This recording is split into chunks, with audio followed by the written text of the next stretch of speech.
હવે ચૂંટણીના આડે ગણતરીના દિવસો જ બાકી રહ્યા છે ત્યારે ઉમેદવારોએ જોરશોરથી પ્રચાર પ્રસાર શરૂ કરી દીધો છે. કોઈ પોસ્ટરો સાથે તો કોઈ બેનરો સાથે ડોર ટુ ડોર પ્રચારમાં નીકળી પડ્યા છે.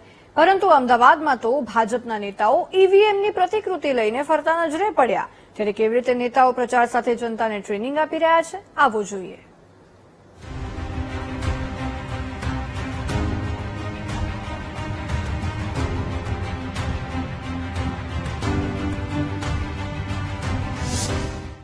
જાગતા રહો, એક એક મત છે કિંમતી. મતદારોથી કોઈ ચૂક ન થાય તે માટે ખાસ ટ્રેનિંગ. પ્રચાર સાથે નેતાઓ આપી રહ્યા છે મતદાનની ટ્રેનિંગ. આમ તો નેતાઓ જનતા વચ્ચે બે હાથ જોડીને પોતાના પક્ષની વાહવાહી અને પોતાની સરકાર અને પોતાના રાજ્યમાં શું શું લોકોને ફાયદો થયો તે વાતો કરી મતદારોને રીઝવવાના પ્રયાસો કરે છે. પરંતુ અમદાવાદના સરસપુર વોર્ડમાં તો ભાજપના ઉમેદવારો અને કાર્યકરો ઈવીએમ મશીનની પ્રતિકૃતિ લઈને પ્રચાર કરતા નજરે પડ્યા અને લોકોને મતદાન કેવી રીતે કરવું તેની ખાસ ટ્રેનિંગ આપી રહ્યા છે. કારણ કે સૌ કોઈ જાણે છે કે ચૂંટણીમાં એક મતથી પણ હાર જીત નક્કી થતી હોય છે. મતદારોને એકચ્યુઅલમાં શું છે, 20ની ઉપર જયારે જતું રહે ત્યારે બીજું ઈવીએમ આવી જાય છે.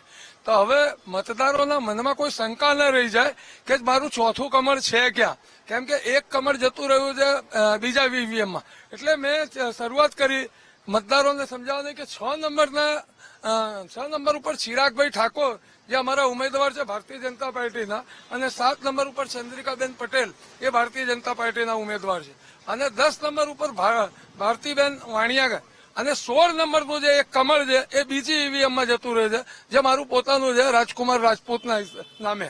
તો મતદારોને જયારે મતદાર કમળને શોધે છે, જયારે એક ઈવીએમમાં એને ના દેખાય ત્યારે કન્ફ્યુઝ ના થઈ જાય લોકો, એના માટે એમને સમજાવવામાં આવ્યું છે.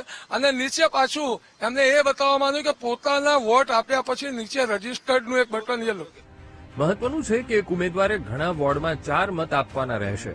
તેવામાં જો રજીસ્ટર ન કરવામાં આવે તો તેનો મત રદ થઈ શકે છે અને સૌ કોઈ જાણે છે એક મતની કિંમત શું હોય છે.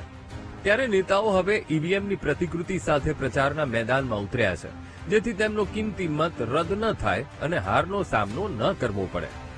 કેમેરામેન આશિષ ડોડિયા સાથે પાર્થ જાની, BTV ન્યૂઝ, અમદાવાદ.